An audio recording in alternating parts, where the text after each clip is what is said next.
Hello, my name is Nik Wood. I'm a journalist, broadcaster, presenter, but I also took time out of my journalism career to spend a period at a fairly senior level in the property industry, which is why I've been asked to prepare this short taster video for tonight's awards ceremony.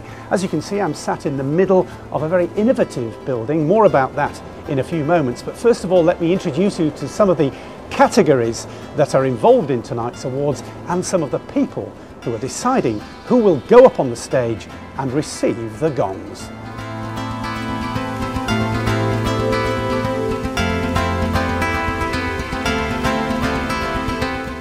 So first of all, let's look at the Design Excellence category. Well, the new Heslington East campus at the University of York has been considered by the judges as one of the prime examples in this category in the region.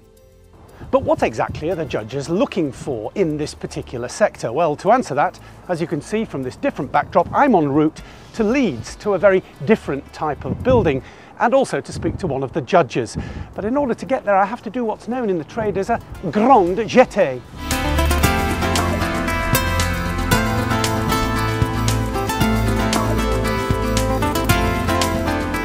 And for the uninitiated among you, you probably don't know that a grand jeté is a ballet term, which will give you a clue why I'm outside this building here at Quarry Hill in Leeds. It is the new headquarters for the Northern Ballet and Phoenix Dance, and it's also nominated in the design section. And a very nice guy from the centre came out to invite me inside to see these young hopefuls in the world of dance.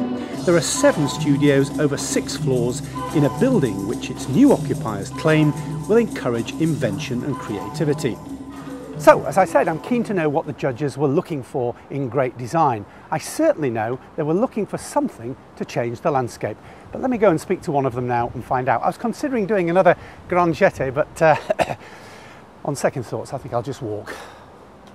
And my walk took me to the offices of Lambert Smith Hampton to meet the first of those judges and to discuss whether design really impacts on the commercial appeal of a building, in the opinion of one of those hard-nosed agents who has to market them to their clients.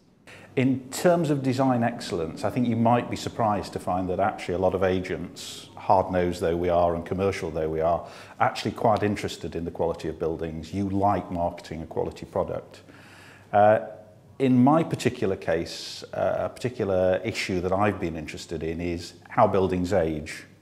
A lot of modern development that's taken place over the last 20 years, you can just see that some of those buildings, the design quality wasn't there that allows them to age gracefully in the way so many of our older Victorian and Georgian buildings have done.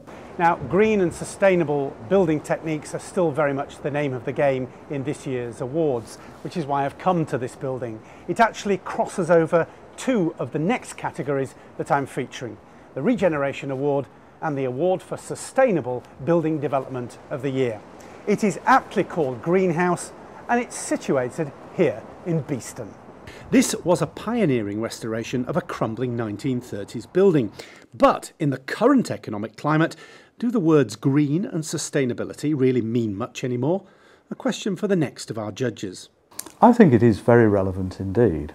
As an industry in construction, we are seeing further carbon restrictions imposed through planning applications. We're being asked to look at where we're sourcing materials, and I think for a large number of occupiers as well, this is becoming more important. Several Yorkshire councils have been nominated in the local authority category because, after all, as the third of our judges now explains, it's the interpretation of planning regulations that can either make or break even the grandest vision for development. People have to accept that planning is a policy that's set centrally and delivered locally, and it's how those local civil servants deliver the planning and interpret it to help their region, and ideal across the Yorkshire, across the England and the UK as a whole, and constantly see different ways of interpreting the same challenges, really. So that's just about it from me, other than to say a bit of stop press this year. There's a special new category for Consultancy Firm of the Year, so watch out for that one. As you can probably hear and see, I've come back to the headquarters of Northern Ballet and Phoenix Dance to sign off my report. because buildings don't just create business, they also create opportunities. This is Renaissance Arts, and all these young people are on a 3-year vocational course to eventually get into the West End of London. And the reason I'm here is I hope one of them at least can show me how to do a grand jeté. Have a great night.